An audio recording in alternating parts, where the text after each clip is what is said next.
안녕하세요. 저는 그 흔한 고부간의 갈등과 다리 역할 못하는 남편의 문제로 이혼한 40대 초반 여자입니다.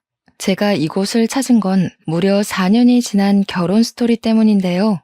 제가 젊을 때만 해도 이혼 자체는 해도 되고 말아도 되는 종착지가 아닌 무슨 일이 있어도 피해야 할 지옥행과 다름없는 인식이 강했습니다.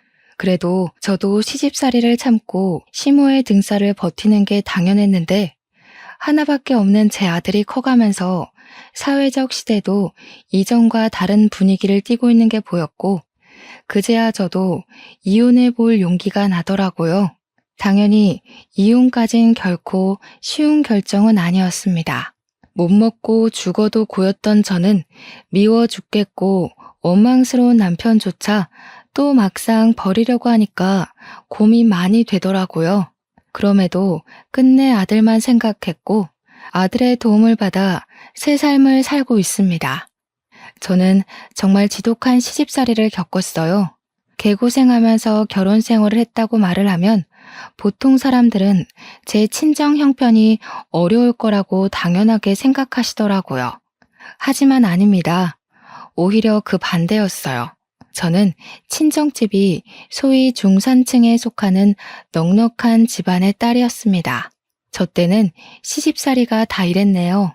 잘 살든 못 살든 며느리 입장이 되는 순간 시댁에선 가장 천민 수준이 되는 게 법이나 다름없었습니다. 제 남편은 글을 쓰는 사람인데 남편 자체가 하고 싶은 일 아니면 다른 곳에 관심 없는 타입이라 먹고 사는 것보다 자기 꿈을 이루는 게 중요한 사람입니다. 저랑은 소개팅으로 만난 사이예요. 젊을 때는 남편의 열정이 마음에 들어서 금방 인연이 되었고 글만 쓰느라 제대로 된 벌이가 안 되던 남편 때문에 데이트 비용은 거의 제가 냈습니다. 당시에 여자가 돈 내는 건 흔치 않은 인식이었어요. 그런 사회적 배경치고는 제 머리가 조금 깨어 있었나 보네요. 저는 누가 돈을 내던 상관없는 입장이었거든요. 남편의 경제력도 당연히 그리 중요하게 생각하지 않았습니다. 제게는 사랑하는 마음이 더 중요했어요. 남편과 1년을 사랑하면서 정말 소설 같은 순간이 많았기에 저는 2번 다시 이런 남자는 만날 수 없다고 착각했고 그 콩깍지 덕분에 결혼까지도 자연스럽게 결심을 하게 되었어요. 양가 어른들을 뵙기 전만 해도 저랑 남편 사이는 문제가 없었습니다. 그러나 상견례 날 예상치 못한 일을 겪게 되어 저는 남편의 여건을 배려해서 장소 예약을 우리 친정에서 잡고 미리 계산까지 해놨는데요. 갑자기 상견례 닥친 하루 전날에 남편이 제게 전화해서 예약 장소를 취소하라고 하더라고요. 시모가 친정이 정한 곳 말고 자기가 맛있는 데 한다고 다른 곳을 예약해뒀으니 본래 예약된 곳 물으라는 통보였습니다. 친정에서 예약한 곳은 고급 일식집이었는데 거기는 무조건 예약제로만 운영이 되어서 중간에 취소를 할 경우 위약금을 물어야 되거든요. 심지어 하루 전날 취소를 한다면 환불 금액은 겨우 60%밖에 안 됩니다. 만약 100만 원 식사 자리였다 치면 60만 원만 돌려받는 거라고요. 저희 집이 여유 있다고 했지 돈이 사치 부릴 정도로 잘 사는 집은 아니거든요. 부자든 아니든 어쨌든 일이 이렇게 돼버리면 서로 만나기 전부터 감정이 상하게 되잖아요. 그래서 저희 부모님이 그날 밤 잠을 제대로 못 주무셨습니다. 기분이 엄청 안 좋아서요. 그래도 어쩌겠어요. 남편 말로는 시모 의견이 너무 완고해서 어쩔 수가 없다고 자기도 곤란해하던걸요. 그렇게 바뀐 장소는 저희 친정 부모님의 감정을 또 한 번 상하게 만들었는데요. 충격적이게도 고기 냄새 폴폴 나는 번잡한 식당이 아니겠어요. 그 식당이 나쁘다는 게 아닙니다. 그냥 그렇게 시끄럽고 정신없는 곳은 상견례 장소와 맞지 않다고 생각했을 뿐이에요. 저희 친정 부모님은 상대방에게 격식을 차린다고 아주 곱게 단장을 하고 오셨는데 상견례 마치고 남은 건 온 옷에 다 밴 고기 냄새뿐이었던 걸로 기억합니다. 그렇다고 상견례 분위기가 좋았던 것도 아니에요. 시모가 인사 나누자마자 우리에게 던진 첫 마디는 시모의 인품을 그대로 드러냈습니다. 장소가 고깃집이란 소리 못 들었는가 보네. 비싼 옷 버리게 돼서 어째요? 우리 집은 늘 이랬고 앞으로도 이렇게 살 건데. 곱상하게 자란 따님이 적응하려나 모르겠네요. 안 싸돈도 그 집의 며느리시니까 아실 거예요. 어디 며느리 일이 보통 일인가요? 곱상하다고 봐주고 돈 많다고 참아주고. 저희 집은 그런 거 없습니다. 그 말을 듣는 순간 저는 시모가 이 결혼을 탐탁치 않아 한다는 걸 눈치챘습니다. 저희 친정 부모님도 시모의 빈정거림에 표정을 어둡게 했어요. 그러니 시모와 다르게 눈치는 있던 남편과 시부가 나서서 시모의 거침없는 발언을 말려주었습니다. 사부인께선 애들 만남이 마음에 들지 않나 봐요. 아니면 우리 딸이 별로 못마땅하신 건가? 저희는 다른 거 안 보고 그저 딸애가 원하는 남자랑 결혼시키는 걸 목적에 두고 있거든요. 사위될 사람이 저희들 마음에 들든 아니든 딸 의견 존중해서 이 자리에 나왔다는 소리예요. 아이고, 기분이 상하셨나 보네. 저렇게 곱상한 따님을 주신다는데 마음에 안 들 리가 있겠어요? 사랑 많이 받고 자란 티가 나길래 괜히 저희 집 오면 고생할 거니까 안쓰러워서 한 소리 한 거지요. 저한테는 과분한 며느리네요. 말씀에 교양이 참 없으시네요. 제가 딸을 주는 게 아니라 딸이랑 그쪽 자식이 잘 살도록 응원해주는 거죠. 자식이 물건도 아니고 주고 말고가 어딨겠어요. 그날 상견례 분위기는 그야말로 엄마들의 기싸움으로 끝났습니다. 엄마는 주변에 사람들이 많다 보니까 최대한 예의 차려 마무리한 거였어요.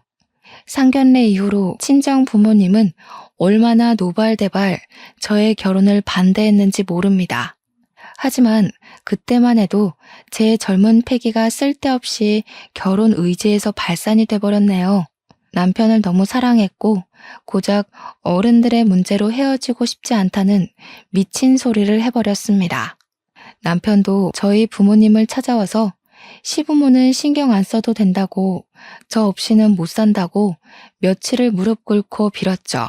저와 남편의 완강한 고집에 친정 부모님은 결국 반기를 들어주었어요. 제가 결혼을 강력하게 주장하긴 했지만 저라고 왜 이 결혼이 안 찝찝했겠습니까? 시모의 말투, 표정, 눈빛만 보아도 저를 싫어하는 게 느껴지는데 이 결혼이 고민 안 됐겠어요? 저를 기다리고 있을 시집살이만 생각하면 당연히 무서웠죠. 결혼을 말리는 수많은 감정들이 저에게 경고를 보냈는데도 저는 남편한테 눈이 멀어 굳이 가시밭길을 택했습니다. 누구 탓을 할 생각 없어요. 제 탓인 거 잘 알거든요. 그렇게 쓸모없는 사랑이란 감정으로 결혼을 해버렸고 시모의 권유로 합가를 시작했어요. 요즘 같으면 당연히 친정한테 도움을 조금 받아서 분가를 했을 겁니다. 그런데 그때는 결혼을 하면 웬만한 며느리들이 거의 다 시댁에 합가를 해서 살았을 적이었어요. 그것마저도 저한테는 당연한 결정이었다는 거죠. 어느 누가 시댁을 대상으로 머리를 굴려볼 생각을 했겠습니까? 그때는 요즘처럼 메신저도 부족했고 주위에 결혼한 사람들이 많이 있지 않은 이상 소문으로 다양한 사례를 듣는 것도 쉽지 않았었어요. 저랑 남편은 신혼여행도 못 갔습니다. 결혼식 끝나자마자 몸살이 난 시모 때문에 남편이 여행 다 취소하고 시모에 간병을 했기 때문이죠. 그때는 시모가 아프다는 사실에 저도 놀라서 여행 따위 상관없다고 솔선수범 나서서 시모를 챙겼습니다. 참 순진했고 바보 같은 짓이었어요. 나중에 결혼한 지 1개월 정도 지나고 난 후에 시부가 저희를 배려해줘서 그나마 제주도 여행 정도는 다녀올 수 있었습니다. 그게 저와 남편이 둘만 즐긴 여행의 끝이었어요. 저는 결혼한 지 5개월 정도부터 나이 30대 중반이 될 때까지 시댁에서 씻지 못할 상처를 경험했습니다. 시모가 저를 별로 마음에 안 들어 한다는 건 알고 결혼을 했거든요. 그런데 그 미움의 강도가 그렇게 강할 줄은 몰랐어요. 시모는 제가 한시도 무릎을 펼 수 없게 만들더라고요. 시모 집이 대단하게 큰 건 아니었지만 그래도 방이 무려 3개가 있고 거실도 낙낙한 수준인데요. 그걸 저는 매일 손걸레질을 해야 했습니다. 남편이 밥 먹고 나서 하라고 하면 시모가 남편한테 쓸데없이 여자일에 입대지 말라고 했고, 남편이 와서 그만 자라고 하면 시모가 할 일도 안 끝냈는데 기어들어가 잘 생각부터 하냐고 제게 눈치를 엄청 줬어요. 제가 임신을 했을 때도 시모의 용심은 하늘을 찔렀습니다. 걸레질은 당연했고 빨래, 설거지, 시모 등 때밀어주기 등등 갖가지 고생을 다 했어요. 시모가 용띠인데 제가 용띠를 싫어하는 이유도 다 시모 때문일 정도로 시모의 모든 것이 저를 살떨리게 만들었습니다. 아, 그리고 제가 출산에 거의 임박해 갈 무렵 시모가 임신에 좋다면서 무슨 한약을 지어줬는데요. 제가 아직도 그 한약을 먹은 게 한으로 남아있어요. 그 약 다 먹을 때쯤에 제 몸에 변화가 심각하게 왔었는데 산모로서 적당 수치의 몸무게보다 제가 10kg는 더 살이 쪄버린 거예요. 완전히 다른 사람이 되었을 정도로 부어서 코끼리 수준이 되었습니다. 남편도 깜짝 놀랐을 정도로 변화가 빠르게 찾아온 거였어요. 당신, 이 정도로 살찌는 건 애한테도 안 좋지 않아? 쌍둥이를 뵌 것도 아닌데 무슨 살이 이렇게 쪘어? 많이 먹었어? 먹긴 뭘 먹어. 요즘 입덧 심해서 제대로 입에 넣지도 못하는 거 봤잖아. 아무래도 어머님이 지어주신 약 때문인 것 같아. 분명 산모한테 좋은 거라고 했는데 뭔가 잘못됐나 봐. 시모가 저한테 그 한약을 건넬 때 솔직히 처음에는 시모가 그래도 어느 정도의 양심은 있구나. 그래도 나를 며느리라고 생각은 하고 있구나 생각했습니다. 자기 손자한테는 그래도 할머니 노릇 해주겠구나 생각을 했었다고요. 그런데 약을 먹으면 먹을수록 제 신체 변화가 무섭게 돌변하자 시모에 대한 의심이 새록새록 들기 시작했어요. 시모 마음을 생각해서 정말 고맙게 받았던 건데 병원에서까지 저더러 더 이상 살찌면 위험할 수 있다고 말해주는 탓에 저는 그 한약을 들고 한의원 한 곳을 찾아갔어요. 그리고 그곳에서 들은 사실은 충격적이게도 이 약이 불법적으로 만들어진 사짜 약이라는 걸 알게 되었습니다. 처음으로 시모한테 서운하고 화가 나서 한약을 들고 따졌어요. 어디서 어떻게 구하신 거냐고 물어보니까 시모가 말하길 이게 어디 한의원에서 지은 약이 아니라 동네 주민 중에 한약하는 사람이 있는데 그 집에 가서 만든 약이라 하더군요. 그냥 가정집에서 만들어진 근본 없는 약이라는 겁니다. 어머님, 그렇게 증명 안 된 곳에서 약을 지으신 거면 처음부터 그렇게 말씀하셨어야죠. 분명 산모한테 좋은 거라고 하셨잖아요. 그런데 이게 뭐예요? 산부인과에서도 저더러 이대로면 출산도 위험하다 했어요. 참나, 그 집의 사람도 한때 한의사였어. 내가 네 몸이 말라서 기력 없다고 하는 바람에 살찌는 약재를 보탠 것 같은데, 아니, 그래서 지금 나한테 따지는 거니? 돈 많은 친정 뒀다고 동네 집에서 지은 싸구려 약은 약도 아니라는 거냐? 그 말 하는 게 아니란 거 아시잖아요. 제 몸 보세요. 당장 병나더라도 이상하지 않을 상태가 돼버렸다고요. 어머님 믿고 먹었던 건데 아무래도 더는 못 먹겠네요. 제가 아무리 미워도 그렇지 어떻게 어머님 손자까지 위험하게 만드세요? 웃긴다. 뭘 또 내 손자까지 끌어들여. 아유 됐다. 그럼 다 개원해. 그래도 하나 있는 며느리라고 내 돈 들여 약까지 해줬더니 겨우 이런 소리나 쳐듣고 있네. 으이그 내 팔자야. 먹기 싫음 다 갖다 버려라. 너는 어째 마음에 드는 구석이라고는 없냐? 시모는 오히려 제게 삐쳐서 그날 저녁을 단식하셨습니다.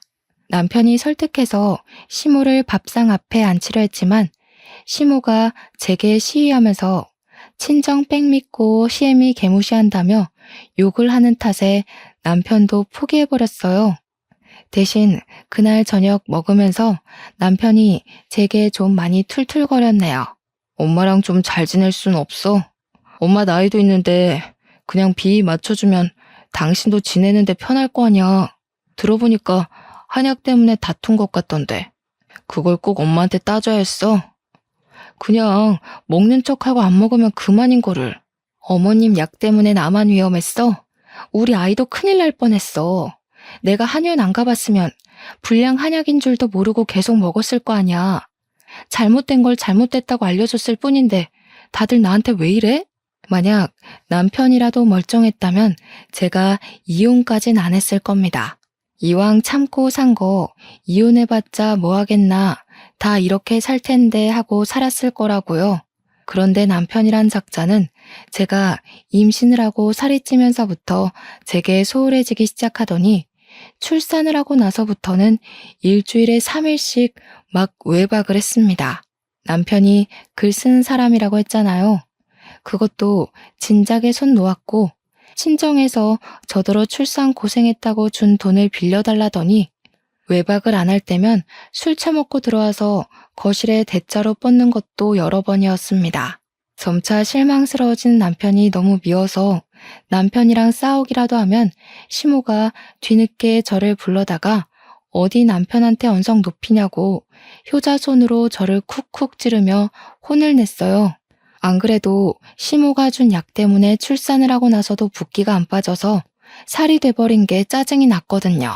앞뒤 상황은 전혀 귀담아 들을 생각 없던 시모가 남편을 대놓고 감싸자 더 꼴보기가 싫었습니다. 제게 악마 같은 시모는 남편에겐 아주 천사엄마였어요. 남편이 술 자주 먹고 외박 자주 하고 돈만 흥청망청 써도 시모는 남편한테 미운 소리 한 번을 안 했고 오히려 용돈을 챙겨주거나 담배도 사주고 비싼 패딩 사주면서 아주 꼴불견 짓을 했네요. 손자한테는 옷 한 벌 안 사줬으면서 다 늙은 남편은 아직도 품의 아기 마냥 지극정성으로 챙겼습니다. 그렇다고 그런 시모가 남편한테 효도를 받는 건 아니었어요. 남편은 갈수록 짜증이 늘어갔는데요. 그 대상은 저뿐만 아니라 시모도 제외는 아니었다는 겁니다. 한 번은 시모가 새벽에 어두컴컴하고 화장실 가기 불편하다고 툴툴거려서 남편이 요강을 사준 적이 있었어요. 그런데 말이에요. 이게 진짜 미치고 팔짝 뛸 노릇이었는데 시모가 그 요강을 우리 방 옆에다 두고 볼일을 보는 거 아니겠어요? 언제 한번 남편이 화장실 간다고 불 다 꺼진 새벽에 방을 나왔다가 문 옆에 쪼그리고 앉아있는 시모를 보고는 깜짝 놀라서 소리를 지른 적이 있었습니다. 남편 고함에 자고 있던 저도 식겁해서 일어났었어요. 그때 남편이 시모한테 여기서 뭐 하냐고 쌍욕까지 했었습니다. 당신은 이해 안 됐던 시모 행동이 지나고 보니까 짐작이 갔는데 아마 저랑 남편이 밤에 잠자리라도 가질까봐 감시하려 했던 게 아닌가 싶습니다. 남편한테 그렇게 욕을 먹어도 시모는 똑같은 짓을 반복하더라고요. 남편이 짜증나서 요강을 내다버리는 바람에 시모가 그 더러운 짓을 멈췄던 거였어요. 그럼에도 시모는 남편 앞에서 한없이 아들 바보 노릇을 하더군요. 시모의 용심은 제 아들이 초등학교를 입학했을 때까지도 계속되었어요. 우리 아들이 혼자 학교를 등교하려면 자리를 익혀야 하니까 제가 초반에만 일일이 등하교를 동행했었는데요. 그럴 때마다 제가 집을 비워야 되니까 시모는 그게 또 마음에 안 들었나 봐요. 아주 끼고 살아라 끼고 살아. 가서 공부까지 하고 오지 그러니 새끼들 그리 오냐오냐 키워봐라. 나중에 다 등쳐먹고 도망이 나가지. 너 같은 부모 때문에 뉴스에 나오는 못된 애들이 사방에 출몰해서 범죄나 일으키는 거야. 제가 집안일을 안 해놓은 것도 아니거든요.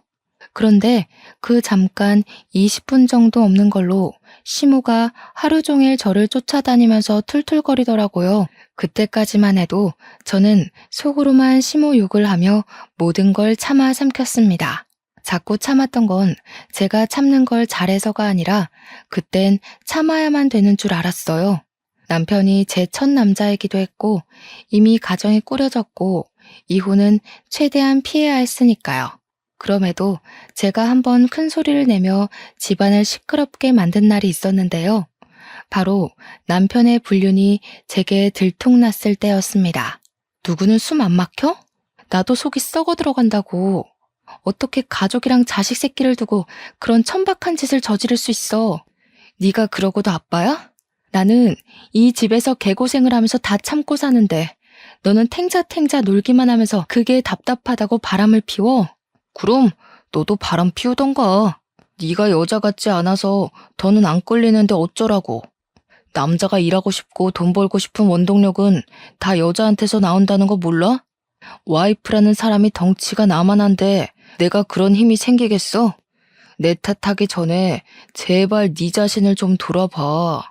애 키우고 시집살이 하느라 따로 몸 관리할 시간이 없던 저는 심호 약 때문에 부었던 살을 전혀 빼지 못해서 통통한 몸을 그대로 유지하고 있었습니다. 근데 그걸 남편이 따끔하게 지적을 하니 순간 제 처지가 너무 서럽고 배신감이 치밀어 오르더라고요. 결국 저는 99번을 참다가 겨우 한 번 터뜨려서 남편의 귀싸대기를 날렸습니다. 하지만 남편이 저를 여자로 생각 안 한다는 사실을 망각했다는 게 큰 실수였어요. 남편은 저를 더 이상 소중하게 봐주지 않더라고요. 그래서 제가 겨우 한 대 날린 뒤로는 전세 역전되어 남편에게 손 쓸 수 없을 만큼 제가 남편 발에 구부러졌습니다. 그 순간 열린 방문 틈으로 저희를 몰래 훔쳐보던 시모랑 제가 눈이 마주쳤는데요. 시모가 바로 모른 체 하더라고요.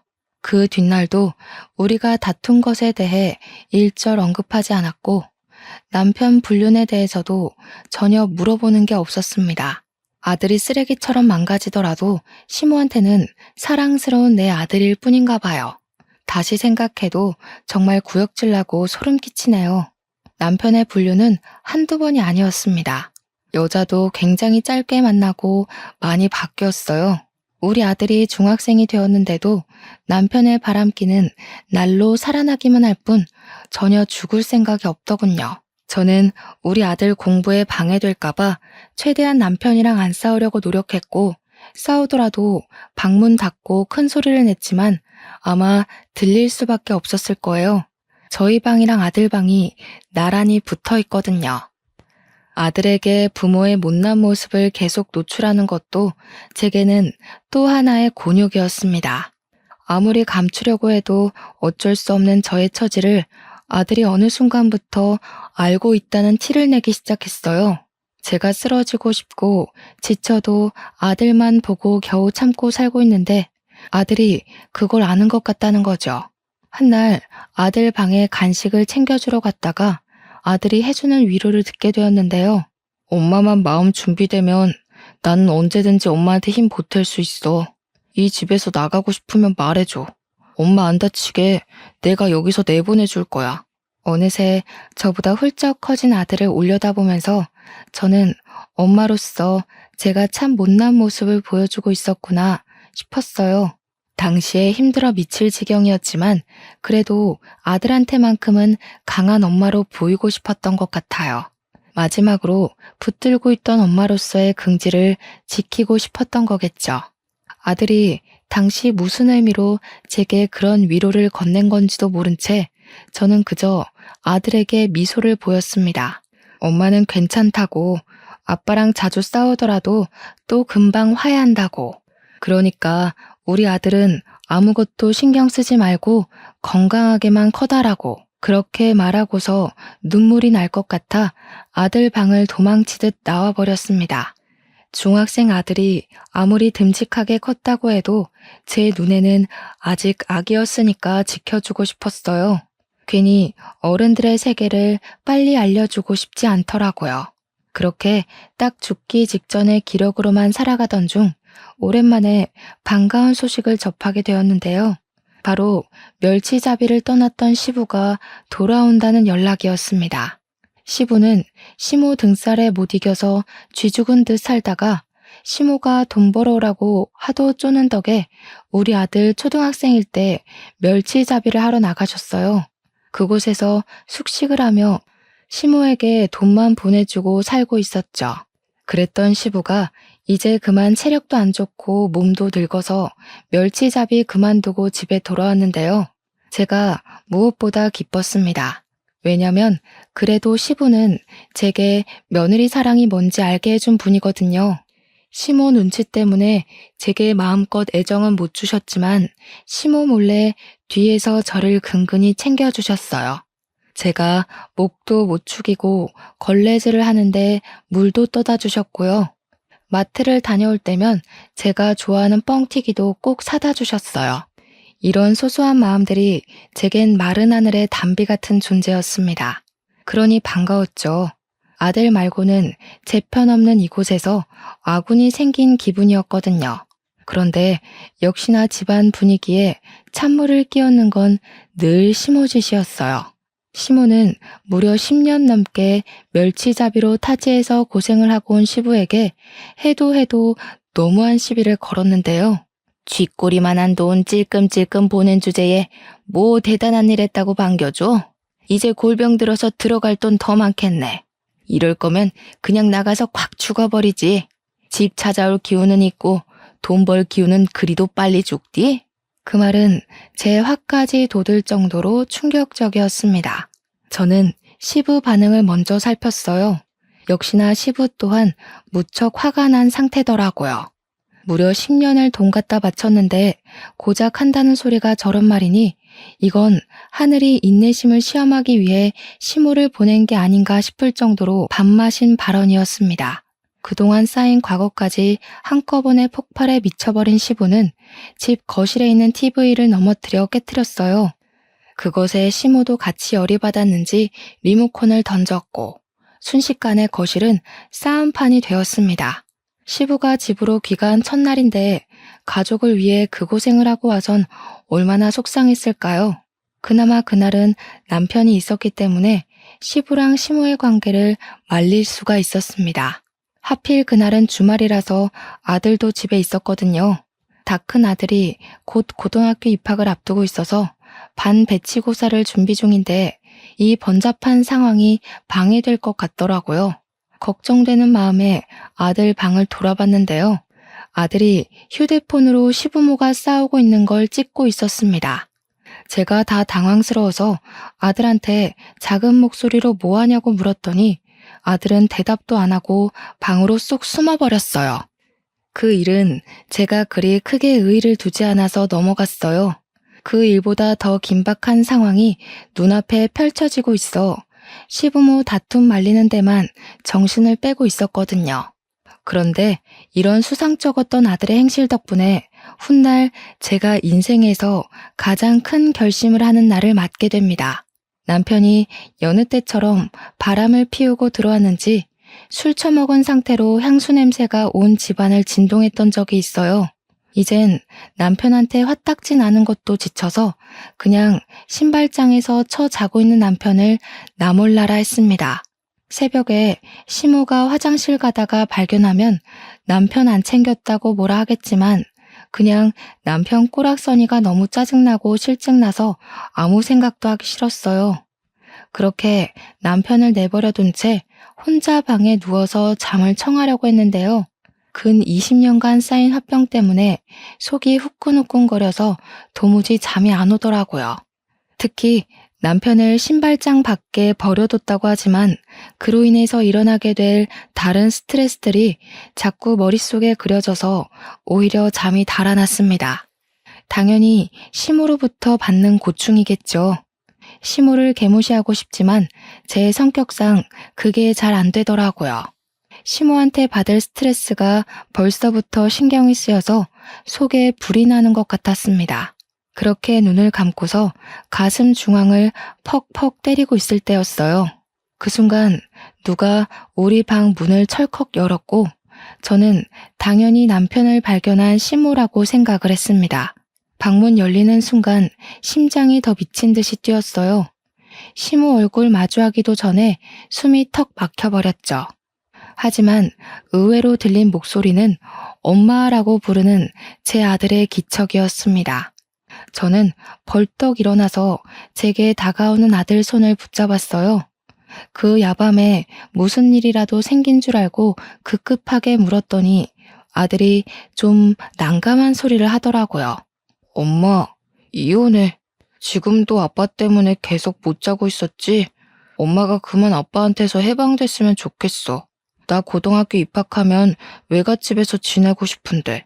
엄마가 이혼하고 나 외갓집에 데려가줘. 그게 갑자기 무슨 말이야. 아들, 외갓집 가고 싶었어? 갑자기 왜? 이혼 얘기는 또 뭐고? 이 밤에 그 말하려고 엄마 찾아온 거야? 아들은 제 말에 답은 하지 않고 갑자기 휴대폰을 켜더니 어떤 사진을 보여줬습니다. 아들이 하나둘씩 보여주는 건 제 심장 박수를 미친 듯이 높여주었어요. 아들이 보여준 건 다름 아닌 남편의 불륜 사진과 영상이었고 시부에게 모멸감 줄 만큼의 언사를 쓰는 시모 영상이었으며 시모가 시부 통장까지 관리해 시부에게 금전 협박을 하는 모습까지 찍혀 있었습니다. 그리고 제가 무엇보다 깜짝 놀라서 아들 휴대폰을 떨어뜨리기라도 했던 사진이 있었는데요. 그건 가장 마지막에 나온 증거 영상이었어요. 할아버지가 보내준 돈으로 할머니가 딴짓하고 다녔더라. 나 이 할아버지 동네에서 봤어. 나무 아래서 고스톱 치던 할아버지 기억나? 예전에 엄마랑 내가 쓰레기 버리러 갔을 때 나한테 용돈 하라고 10,000원 준 할아버진데. 기억이 나지 왜 안 나겠습니까? 그게 당시로부터 불과 2달 전 일이었거든요. 시모가 집에만 있기 뻑적지근하다고 한 번씩 느티나무 아래에 노인들과 수다 떨러 간 건 알고 있었어요. 하지만 그냥 그런 줄로만 알았죠. 거기서 시모가 딴 영감이랑 눈이 맞았는지는 생각도 못했습니다. 시모 불륜 증거물에만 충격을 받아 잠시 망각하고 있었는데 문득 아들이 이 많은 걸 다 어떻게 알았고 왜 이런 것들을 다 가지고 있는지 어디서 구했는지가 궁금하더라고요. 듣자 하니 아들은 제가 인간적인 대접을 못 받고 사는 게 너무 마음 아프고 자기가 대신 화가 나서 초등학교 4학년 때부터 사진을 찍고 다녔대요. 제가 사줬던 폰으로 시모랑 남편을 몰래 찍어왔다고 했습니다. 나중에 엄마한테 보여줘야지 하고 모은 게 벌써 5년치의 증거물로 쌓인 거였고 아들이 중학생이 되고부터는 혼자서 택시도 탈 수 있으니까 용돈을 아끼고 모아서 택시를 이용하여 남편의 뒤 밟았다고 해요. 아들더러 공부도 안 하고 이런 짓 했다고 나무랄 수가 없었습니다. 실제 아들은 성적이 중상쯤은 되었고 또 아들이 오죽했으면 저를 위해서 이렇게까지 했을까 싶어 마음이 많이 흔들리더라고요.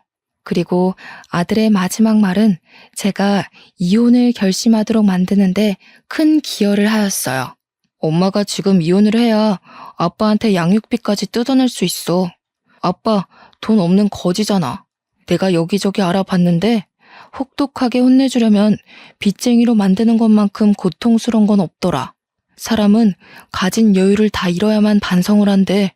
아들은 선생님한테도 친구들한테도 거침없이 법률 정보와 불륜 대처에 대해 알아보았다고 했고 실제 이혼 사연을 많이 찾아보면서 제기할 수 있는 소송의 종류도 적어놨대요. 인터넷상에서 공짜로 변호사에게 질의응답을 할 수 있는 커뮤니티도 있다고 했는데 거기다가 자기가 알아본 걸 전부 메일 보내 확인받기도 했답니다. 도대체 누구를 닮아서 이렇게 똑똑한 아들이 태어났을까요? 엄마 아빠가 못나서 남들 흔하게 간다는 글쌤 학원 하나도 보내준 적이 없는데 혼자서 공부도 착실히 하고 엄마 살리겠다고 연구도 많이 한 걸 보니 정말 기특하고 자랑스럽지 않을 수가 없었어요. 그날 아들에게 고맙다고 안아주면서 엄마로서의 자존심을 완전히 놓아버렸습니다. 아주 눈물을 흘려버렸어요. 그럼에도 그날만큼은 제가 못났다는 생각보단 든든한 힘이 생겼다는 느낌만 들더군요. 우리 아들이 저를 위해 이렇게 노력해 주었는데 제가 당연히 보답을 해줘야 하지 않겠습니까? 저는 살면서 처음으로 용기가 치미는 밤을 보냈고 동이 틀 때까지 이혼에 대한 결심을 하며 마음을 정리했습니다. 그리고 다음 날 꾀지지한 모습으로 일어난 남편에게 꿀물을 들고 가 그대로 얼굴에 쳐 부어버렸죠. 정신이 좀 깨니? 돼지 같은 여자랑 사느라 고생했네. 나도 더는 창놈이랑 한 이불 덮고 못 살겠다. 이 집에서 나가줄 테니까 너랑 똑같은 년 끼고 살면서 계속 거짓골로 놀고 먹어라. 아우씨, 이 여자가 미쳤나? 뭐하는 짓이야? 네가 또 정신이 나갔구나? 살찌더니 뇌에도 살이 쪘냐? 그럼 내가 또 교육해줘야지. 순간 남편이 제 머리채를 잡으려 할 때였어요. 일찍 일어난 아들이 이미부터 그걸 보고 있다가 남편한테 달려들었습니다. 남편은 숙취 때문에 정신이 핑 돌아서 그대로 나자빠지고 말았어요. 엄마한테 손대지 말라고 소리치는 아들한테도 남편은 쌍욕을 하며 삿대질을 하기 시작했습니다. 그때 거실 밖으로 나온 시부모가 저희를 목격했는데요. 시모는 자기 아들이 신발장 구석에 패대기 쳐진 꼴을 보고서 제게 쌍심지를 켜고 달려들었어요. 저 또한 당시 무슨 자신감이었는지 손에 들고 있던 쟁반으로 어그적 달려오는 시모를 날려버렸습니다. 시모가 깜짝 놀라 소리도 못 지르고 대굴대굴 굴렀어요. 내가 언제까지 참아줄 거라 생각했어요? 끝까지 사람 굴리고 괴롭히면서 재미 좀 많이 보셨겠네요. 제가 어머님이랑 몇십 년을 부대끼고 살면서 배운 게 하나 있어요. 이젠 제가 좀 재미를 보려고 하거든요. 기대되시죠? 아이고 허리야. 정신 나간 년이 감히 시애미를 잡아뜨려? 이게 약을 먹었나? 어디서 싸가지 없게 입을 놀려? 너 진짜 미쳤냐? 저 정도는 미친 것도 아니더라고요. 앞뒤 다르게 가면 쓰고도 뻔뻔하게 얼굴 쳐들고 사는 사람도 있던데 그 사람이야말로 진짜 희대의 미친년이 아닌가 싶어요. 제가 보고 얼마나 놀랐는지 아세요? 어머님도 저보다 훨씬 대단한 쌍년이 누군지 궁금하시죠? 아, 너무 기대되네요. 식구들한테 버림받을 그 사람의 처지가 코앞이라. 저는 아들이 프린트해준 시모의 불륜 사진을 시모 앞으로 촤라락 뿌려버렸습니다. 온 거실로 퍼진 시모의 5년치 불륜 사실이 모든 식구들 눈에 들어가게 되었어요. 그 종이를 날리는 순간 제 속의 화병이 함께 화르르 날아가 버리는 듯한 느낌도 받았습니다. 다들 프린트물을 보고 보기 좋게 놀란 얼굴이더라고요. 시모는 아까까지만 해도 며느리가 사람 죽이네 병원비 내놔라 하면서 허리를 부여잡더니 그것도 거짓말이었는지 허겁지겁 그 프린트물 감추는데 사력을 다했습니다. 하지만 그게 어디 숨겨지겠습니까? 5년치 사진을 다 뽑느라 아들 프린트에 잉크가 떨어졌는데 그 방대한 양을 어떻게 바로 숨기겠어요? 시부 눈에 들어가는 건 당연했고 시부는 그 사진들을 구기면서 분노로 부들부들 떨고 있었습니다. 그런데 그 사이 일어난 남편이 또 저를 덮치려 했어요. 아들이 아니었다면 제가 머리통 한 대는 맞았을지도 모릅니다. 저는 바로 남편한테 달려들어서 아들에게 손찌검하려는 남편을 밀며 남편 팔을 깨물었어요. 여자처럼 멋없게 비명을 치던 남편도 저를 째려보다가 뒤늦게 시모 불륜 사진을 보았습니다. 무척 당황한 표정이더군요. 어떻게 부모 자식이 똑 닮았다? 네 거 없을까봐 아쉽지. 걱정 마. 우리 똑똑한 아들이 친히 네 거까지 준비했더라고. 너 같은 걸레한테는 합의도 아까워서 말이야. 소송 감당하려면 꿀물 처먹고 얼른 속 차려서 위자료 미리 준비할 거야. 어디 제주껏 돈 구해봐. 쭈글탱 아줌마들 만나면 큰돈 좀 꿀 수 있을 것 같은데? 당신 이 여자 저 여자 안 가리잖아. 남편은 숙취 때문에 벌개진 눈을 하고서 상황 파악을 열심히 하고 있었습니다. 머리가 빨리빨리 안 돌아가나 봐요. 그러거나 말거나 더 이상 제 남편도 아닌데 제가 챙길 일은 아니라고 생각했네요. 남편이 아니라는 것만으로도 얼마나 마음이 편하던지 속에 묵혀진 화병이 쑥 내려가 버렸습니다. 그 사이 우리 아들은 시부한테 다른 영상까지 보여주면서 할머니한테 소송하고 상간남도 소송하라고 차근차근 설명해주고 있었어요. 게다가 시부 입장은 시모가 시부에게 극한의 모멸감을 주면서 돈을 협박했기 때문에 협박죄까지 물을 수 있다고 하더라고요. 그러니까 할아버지, 저런 쓰레기 같은 사람들 때문에 더 이상 할아버지 인생 낭비하지 마요. 저 쓰레기들은 가족 타이틀 벗기면 아무짝에 쓸모없는 부패물일 뿐이에요. 주변에 독되는 사람들은 뭐가 됐든 그냥 버려야 해요. 할아버지가 행복하면 나중에 알아서 다시 좋은 사람들이 붙을 거니까 지금은 할아버지가 행복해지는 게 우선이에요. 시부는 제 아들을 기특하게 보면서도 아들 말이 하나도 틀린 것 없다면서 저처럼 큰 결심을 하셨습니다. 그 자리에서 시부는 시모한테 단단히 각오하라며 이혼 소송을 선언했고, 돈 없으면 그 당산나무 영감한테 가서 도와달라고 사정하라면서 자기한테는 씨알도 안 먹힐 용서 빌지 말라고 하셨어요.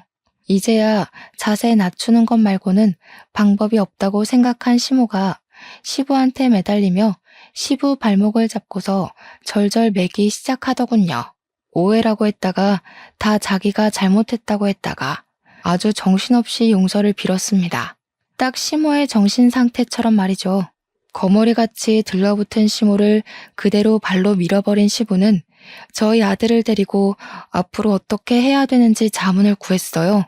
정말로 바로 소송을 결심한 것 같더라고요. 그래서 저는 시부와 나란히 시모랑 남편을 소송했고, 저는 무려 20년 만에 그 시궁창에서 빠져나올 수 있었습니다. 갈라서고 나니까 하늘까지도 그렇게 예뻐 보이더군요. 저희 아들은 외갓집으로 가려고 했는데 그러면 혼자가 된 시부가 걱정이 되었어요. 그래서 아들의 동의를 얻고서 친정을 안 가고 시부를 모시고 살려고 했거든요. 그런데 시부가 거절하더라고요. 자기 멸치잡이 하는 데서 동료들이 다 이혼한 사람들인데 같이 요양하며 지내자 했다고 당분간 섬에 가서 낚시하며 쉴 거라네요. 제 아들 말대로 시부는 자기 행복을 위해 먼저 노력해보고자 할 거랍니다. 시부가 제게 마지막 작별 인사를 하면서 한 번씩 손자나 보여달라고 하길래 저는 주책맞게도 시부 앞에서 눈물을 터뜨려 버렸어요. 그러니 시부가 또 운다면서 저더러 참 정도 많고 눈물도 많아 큰일이라고 너털하게 웃으면서 달래주었습니다.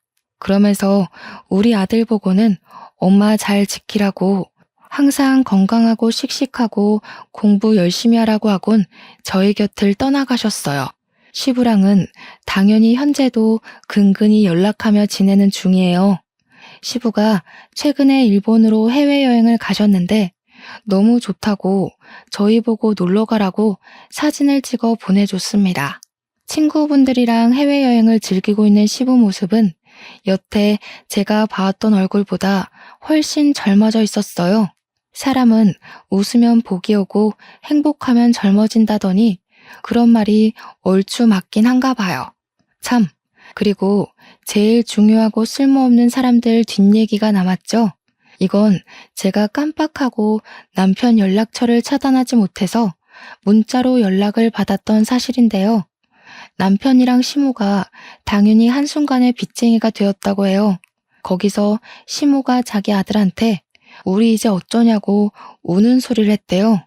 그런데 남편이 시모 보고 한 말이 웃겼습니다.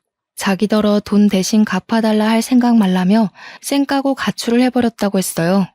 그래서 남편이 제게 연락 온 거였더라고요. 자기 좀 걷어달라고 말이죠. 당연히 그날로 수신 차단해버렸습니다. 아들도 진작에 다 차단해버렸더군요. 저는 솔직히 남편보다 시모가 더 꽃이다고 생각합니다. 저보고 애 오냐오냐 키우면 나중에 부모 등 처먹고 도망친다더니 결국 자기가 자기소개한 셈이 돼버렸잖아요. 곰곰이 생각해보면 자식한테 버림받아서 갈 곳 잃은 시모 처지가 딱 그 말에 들어맞더군요.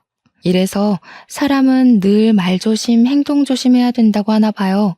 천벌받은 남편과 시모를 보면서 정말 많은 걸 배웠고 깨우쳤어요. 그리고 우리 아들의 듬직한 면도 보게 되었고요. 저희 아들이 이제 고등학교를 들어가요. 외갓집에서 다니는 게 너무 잘 맞았는지 반 배치고사를 수월하게 대박치고 온 거 아니겠습니까?